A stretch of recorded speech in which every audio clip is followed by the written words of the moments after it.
Hi friends, happy Wednesday. My name is Michelle and I am the Director of Children's Ministries at Los Altos United Methodist Church.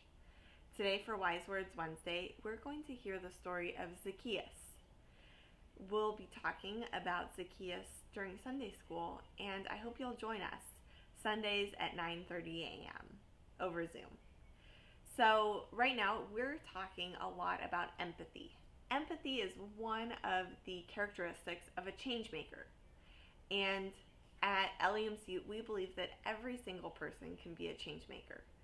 They can make the world a better place through small, intentional choices.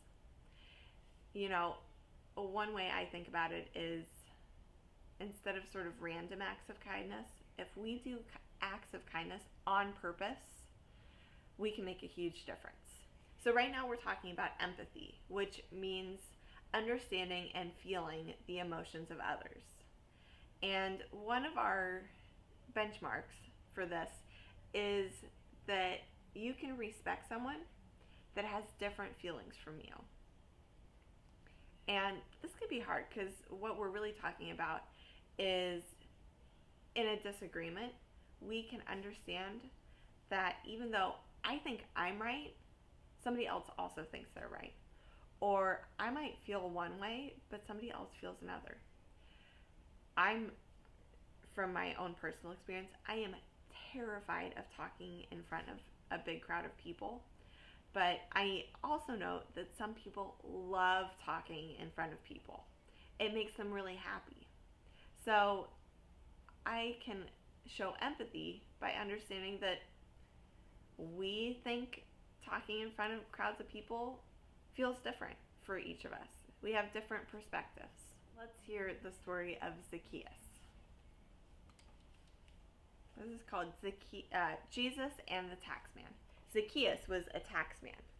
Here he is up here in a tree. We'll figure out how he got in the tree later. And what we might want to know before we start is Zacchaeus was very rich. And that made a lot of people unhappy because he got rich by taking other people's money. So, here it goes. Jesus is coming, somebody shouted. Jesus is coming to Jericho. And everyone ran to meet him. Well, almost everyone. For there was one man, one wee little man, we mean small, who did not run to meet Jesus. And his name was Zacchaeus. It's not that Zacchaeus didn't want to see Jesus. He did. He really did. But not only was Zacchaeus short, but he was also afraid of the crowd. Not many people liked him, you see, partly because he was a tax collector, but mostly because he collected more taxes than he was supposed to and kept what was left for himself. Jesus is here, somebody shouted. Jesus is here in Jericho. And everyone cheered as he walked through the city gates. Well, almost everyone. For Zacchaeus did not feel like cheering at all. He wanted to see Jesus. He really did. But how could he walk out there in front of all those people he cheated? And what would they do if they got hold of him? Then Zacchaeus had an idea. There were trees by the city gates, tall, leafy trees. If he could sneak behind the crowd and climb one of those trees, he could see Jesus and not be seen himself.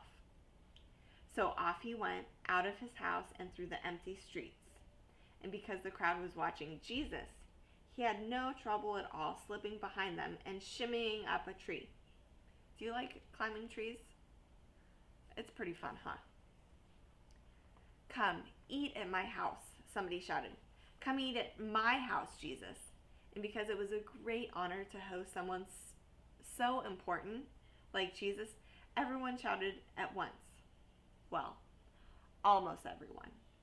For there was one man, one wee little man, who kept his mouth shut and tried hard not to rustle the branches. Thank you very much, said Jesus. You are very kind. But I have already decided where I will eat my dinner. Then Zacchaeus looked straight at the trees and called, "Zacchaeus, Zacchaeus, come down. I'm eating at your house today." "Zacchaeus?" someone shouted. "Jesus is eating with Zacchaeus? He's the worst man in town. There must be some mistake." And everyone moaned and groaned. Ugh, ugh.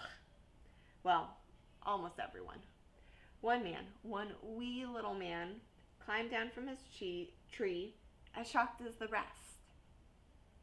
Why would someone as good as Jesus want to eat with someone bad like him?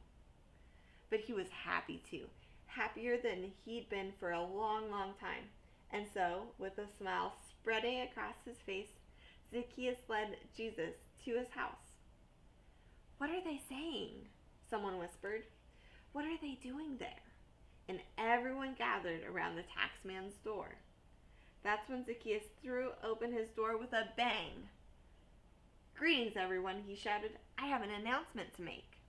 I've been talking with my new friend Jesus, and I realize that there are a few things I need to change. I've cheated some of you. I admit that." Wow, that's a big thing. That's hard to admit. "And I want you to know that I'm sorry. So sorry, in fact, that I will pay you back 4 times more than I stole from you. What's more, I intend to sell half of what I own and give the money to the poor." The crowd was shocked. Never in their whole lives had they seen anyone change like that. They stood there with their mouths open. And nobody said a thing. Well, almost nobody. "Don't you see," said Jesus to the crowd, "God has sent me to share his love with everybody, even those who have done some very bad things. That's what I have done." And now Zacchaeus loves God too. That's when the whole crowd began to cheer. Jesus and Zacchaeus and the whole town of Jericho. Everyone. That story reminds me that Jesus had a lot of empathy. Jesus saw Zacchaeus for exactly who he was, someone who had made a lot of mistakes and loved him anyways. He understood that the crowd was angry, but he saw it differently. He saw Zacchaeus as a wonderful, amazing child of God. And because he saw things differently, he changed the world. Zacchaeus changed, and because Zacchaeus had the love of God in his heart, the whole world was different. So, I hope that you will keep an eye out for ways that you can accept people exactly as they are and love them no matter what. That's what it means to be a change maker. I hope you have a great week, and I'll see you Sunday for Sunday school. We'll talk more about Zacchaeus then. Bye.